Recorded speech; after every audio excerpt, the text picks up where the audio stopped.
নমস্কার, কবিতায় বিনিশুতোর আরো একটি নতুন পর্বে আপনাদের সকলকে স্বাগত জানাই। আজকে আমাদের সঙ্গে বাচিক শিল্পী শ্রেয়া আচার্য। শ্রেয়া, অনুষ্ঠানে তোমাকে স্বাগত জানাই। আপনাদেরকে এটি জানাতেই হয় একেবারে শুরুতেই, শ্রেয়া বহুদিন ধরে কাজের জন্য, চাকরির জন্য পশ্চিমবঙ্গের বাইরে, কিন্তু যে চর্চাটা পশ্চিমবঙ্গে থেকে শ্রেয়া করেছে, এই মুহূর্তে বাইরে থেকেও কিন্তু সে আবৃত্তি চর্চা ওর মধ্যে থেকে যায়নি। আজও সেই চর্চা তার চলছে। আজকে ছুটিতে হয়তো শহরে ফিরে তার মনে হয়েছে যে না, একটু কবিতায় বিনিশুতোতে যাই, এবং সেখানে এই যে তার সারা জীবন জুড়ে কবিতাকে ভালোবেসে এগিয়ে যাওয়া, সেই কারণেই তো আমাদের এখানে আসা। শ্রেয়ার কাছে প্রথম একটি কবিতা শুনবো, তারপরে বাকি কথা পরে হোক। প্রথম কবিতা শাড়ি, কবি সুবোধ সরকার।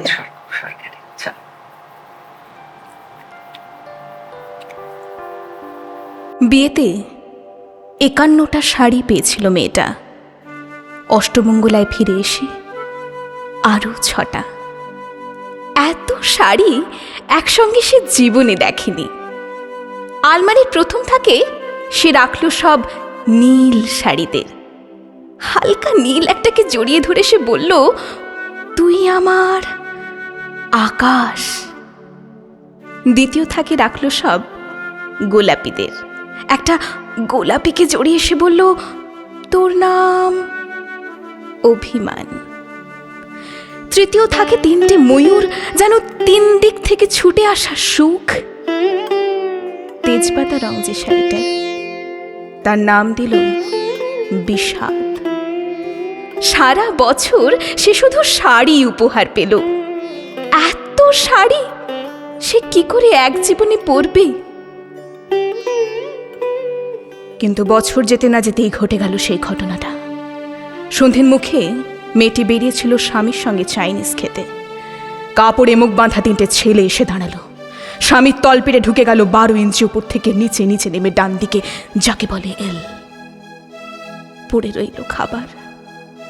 চিলি ফিশ থেকে তখনও ধোঁয়া উঠছে।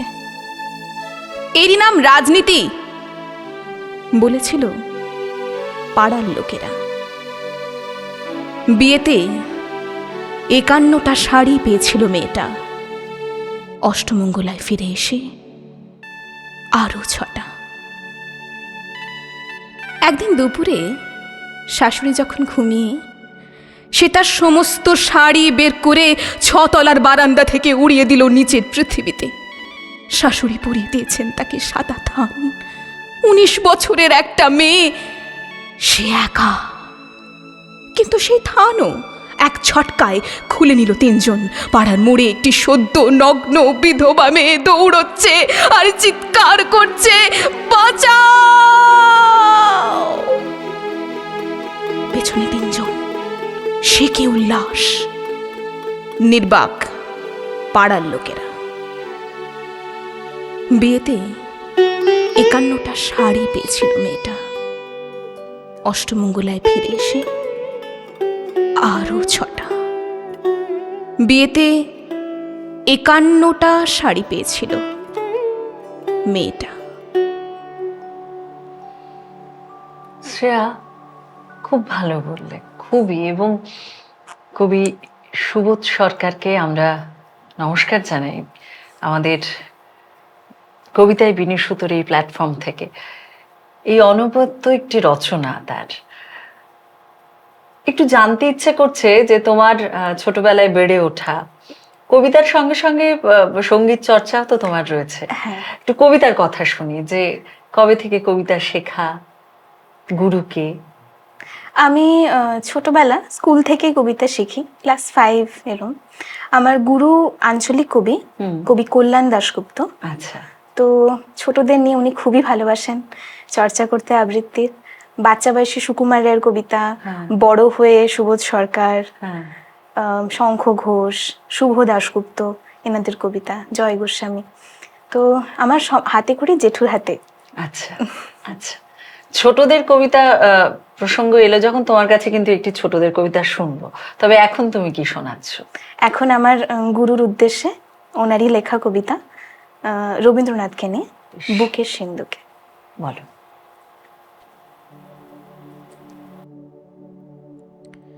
তোমারই কি হাল হইল গো ঠাকুর, তোমার ভাষা লিয়ে লোকে নতুন নতুন সুরে গান বাইনছে।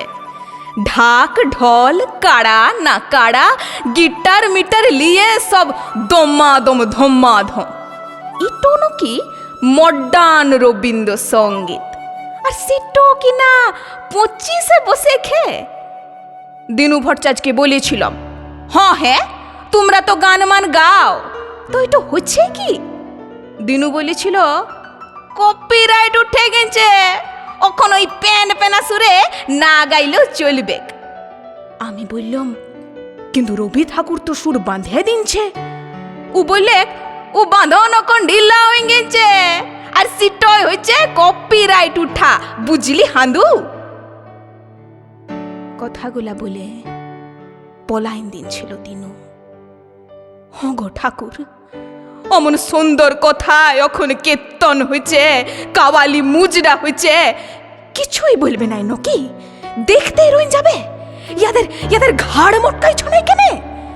সবাই চিচ্চায় মরছে, চলবেক নাই।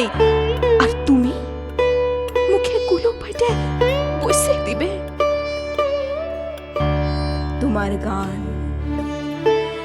তোমার গান শুনাই থ আমার বাপ, ভরে যেত আমার মন্ড। পাঠশালে যদু মাস্টার তোমার গপ্প শুনাই থ। 25-এ বসে খেয়ে স্কুলকে পদ্য বলেছি, গান বলেছি, আর এখন তাণ্ডব লিপ্ত হয়েছে, তোমাকে নিয়ে ব্যবসা হয়েছে। কেউ পুচ্ছেই নাই তোমাকে। লয়তো তোমার মেডেল, পেরাই, ছবি মবি সব চোর নিয়ে চলে যায়। যেমন পাহারার ছিরি তেমন চোর ধরা। এখন বাপই বাতিল হয়েছে, তো কোথাকার কোন রবি ঠাকুর? গুরুদেব হ্যাঁ, কি বলবো তোমাকে, লাজ লাগছে আমাকে। তোমার গান লোকে ভুলতে পারে, তোমার মেডেল চোরে নিতে পারে, কিন্তু বুকের যে সিন্দুকটয় তোমাকে রাখেছি, শিখান হইতে তোমাকে চুরি করার সাধ্য চোরের বাপ্পেরও নাই গো, চোরের বাপ্পেরও নাই। আমাদের মনের যে সিন্ধুকে কবি অবস্থান করবেন, সেখান থেকে কারোর ক্ষমতা নেই তাকে সরানো। আচ্ছা, এই যে তুমি এখন ব্যাঙ্গালোরে থাকছো, সেখানে কাজের সঙ্গে সঙ্গে তোমার সঙ্গীত চর্চাও তুমি করছো এবং আবৃত্তি চর্চাও করছো, সেটা নিয়ে একটু শুনি যে সেটি কিরকম। সমাজ মাধ্যমে তো তোমার বিভিন্ন রকম যে তোমার কাজ, কবিতা বলো, গান বলো, সেগুলো তুমি রাখছো তো সোশ্যাল মিডিয়া? হ্যাঁ, সোশ্যাল মিডিয়াতে রেখেছি। ওখানে বাঙালি গ্রুপ বর্ষার সাথে আমি যুক্ত ছিলাম ব্যাঙ্গালোরে। আচ্ছা। তো আমার চর্চা এগিয়ে নেওয়া যাওয়ার পক্ষে এনারা খুব বড় আমার পথের সঙ্গী। আচ্ছা। তো কাজের সূত্রে ওখানে যাওয়া, কাজ তো আমার 10টা 4টা, ফিরে এসে কবিতা নিয়ে বসা রোজ। বাহ, না সেটা আমরা বুঝতে পারছি, কি সুন্দর তুমি কবিতা বলছো। এটা ভালো লাগা হচ্ছে যে বাংলা ভাষার চর্চা বাংলার বাইরে গিয়েও এত যত্ন করে শ্রেয়া করছে, আমাদের ভীষণ ভালো লাগা হচ্ছে। আচ্ছা, এই যে বলছিলাম যে ছোটদের কবিতা, তুমি একেবারে শুরুতেই বললে যে তোমার গুরুর কাছে তুমি সুকুমার রায়ের কবিতা, একেবারে শুরুর দিকে আমরা কেনা শিখেছি সুকুমার রায়ের কবিতা, সেখান থেকে যে কোনো একটি কবিতা সুকুমার রায়ের একটু শুনতে চাই। একদম। গন্ধবিচার। বেশ, হোক। সিংহাসনে বসল রাজা, বাজল কাঁসর ঘণ্টা, ছটফটে উঠল কেঁপে মন্ত্রী বুড়োর মনটা। বললে রাজা, মন্ত্রী তোমার জামায় কেন গন্ধ? মন্ত্রী বলে, এসেন্স দিচ্ছি, গন্ধ তো নয় মন্দ। রাজা বলেন, মন্দ ভালো দেখুক শুকে বদ্যি। বদ্যি বলে, আমার নাকে বেজায় হলো সর্দি। রাজা হাঁকেন, বোলাও তবে রামনারায়ণ পাত্র। পাত্র বলে, নস্যে নিলাম এক্ষুনি, এই মাত্র। নস্যে নিয়ে বন্ধ যে নাক, গন্ধ কোথায় ঢুকবে? রাজা বলেন, কোটাল তবে এগিয়ে এসো, শুকবে। কোটাল বলে, পান খেয়েছি, মশলা তাতে কর্পূর, গন্ধে তারি মুন্ড আমার একেবারে ভরপুর। রাজা বলেন, আসুক তবে শের পালোয়ান ভীম সিং। ভীম বলে, আজ করছে আমার সমস্ত গা ঝিমঝিম, রাত্রে আমার বোখার হলো, বলছি হুজুর ঠিক বাত। বলেই শুলো রাজসভাতে চক্ষু মুজে চিৎপাত। রাজার সাদা চন্দ্রকেতু তারই ধরে শেষটা। বললে রাজা, তুমি না হয় করো না ভাই চেষ্টা। চন্দ্র বলে, মারতে চাও তো বোলাও না কো জল্লাদ, গন্ধ শুকে মরতে হবে, এ আবার কি আহ্লাদ। ছিল হাজির বৃদ্ধ নাজির, বয়সটি তার 90।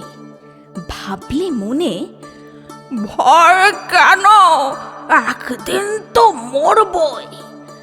সাহস করে বললে বুড়ো, মিথ্যে সবাই বকছিস, শুকতে পারি হুকুম পেলে, এবং পেলে বকশিস।